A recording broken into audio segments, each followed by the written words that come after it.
Hello, and welcome to this edition of Reston Today. I'm Andy Siegel, your host. In today's segment, we'll find out about the Dogwood pool renovations and what we have to look forward to as this updated facility opens to the public.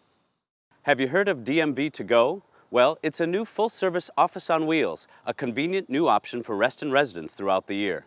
In Reston, we pride ourselves on the beauty of our open space. In this month's Nature Tip, we had a chance to discuss the importance of native plants and learn why you should mark your calendars for this coming Multicultural Festival. Please stay with us.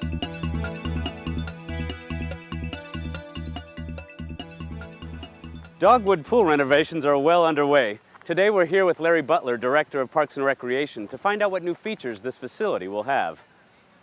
Hello, today we're visiting Dogwood Pool, which is undergoing an exciting major renovation, as you can see behind me. Got all this work going on here.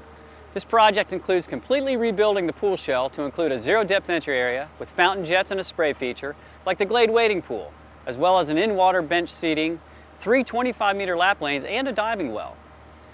The bathhouse is undergoing accessibility improvements along with many other upgrades, including a new roof, filter system, and all new interior fixtures.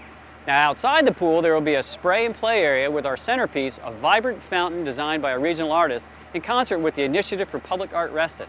This will be a great place to cool off, either in the pool or in the fountain area. There will also be a new picnic pavilion with grills, making Dogwood Pool an excellent spot to gather with friends and family. We're excited to see this work progress, and we'll keep you up to date as it does. The Department of Motor Vehicles has a new fleet of mobile customer service centers, and in July, they began operating in Reston. A ribbon-cutting ceremony was held at Reston Town Center to commemorate this wonderful new service. Times and locations for future DMV To Go visits in Reston will be announced at a later date. Whether you live in Lake Ann Tall Oaks, South Lakes, Hunters Woods, or North Point, this fall you will be able to learn what is happening in your Reston district and throughout the community. The Reston Association will host community meetings in each of the 4 voting districts. You'll hear from your elected district director, have a chance to ask questions, and provide your ideas on a variety of topics. Mark your calendars to save these dates. September 5, Hunters Woods Dogwood, hosted by Director Cheryl Beamer.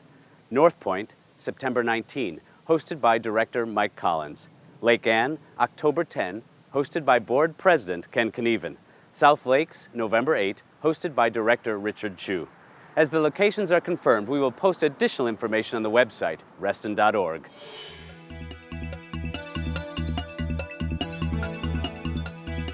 Hi, I'm Patricia Greenberg, RA's Environmental Resource Supervisor. In this month's Nature Tip, we're talking about invasive exotic plants and how they spread from landscape beds into our natural areas, taking over native vegetation. Some of these plants, especially the vines, can even kill trees. To try to keep these unwanted plants out of our natural areas, we recruit the help of weed warriors. These volunteers spend 2 hours each month in our natural areas to restore it back to healthy wildlife habitat. The thing about invasive exotics is that to the untrained eye, they look green like so many other things that are natural. Coming out to work with the weed warriors, typically 1 plant at a time on each project Saturday, you'll learn how to identify 1 new plant that doesn't really belong here. So how can you help Reston's weed warriors without actually volunteering? Well, it's easy. Next time you'd like to buy a plant, ask your local store what plants are native to Virginia. Many plants sold at local stores like burning bush, Bradford pears, and English ivy are invasive exotic plants which spread from your yard into the open space here in Reston, creating lots of work for our staff and weed warriors. To stop the spread, Reston created a ban on 8 invasive exotic plants. We're always looking for volunteers like you to join us at any one of our weed warrior events. Please help us to keep Reston's natural areas a healthy place for future generations to come. We are the Weed Warriors. And we love Reston! Reston was born of many cultures, and you can experience the sights, sounds, foods, and music of many of them at the annual Multicultural Festival. It's our celebration of the diversity of the community. On 3 stages, you will delight to dancers, singers, musicians, and live performances. You will also have the opportunity to watch as a new group becomes American citizens, taking the oath of allegiance during a naturalization ceremony. Bring the whole family. Enjoy the food, crafts from around the world, all right here in Reston. The Reston Multicultural Festival takes place on Lake Ann Plaza on Saturday, September 22nd. Make plans to attend this free event. I'm your host, Andy Siegel. Thanks for joining us on this edition of Reston Today.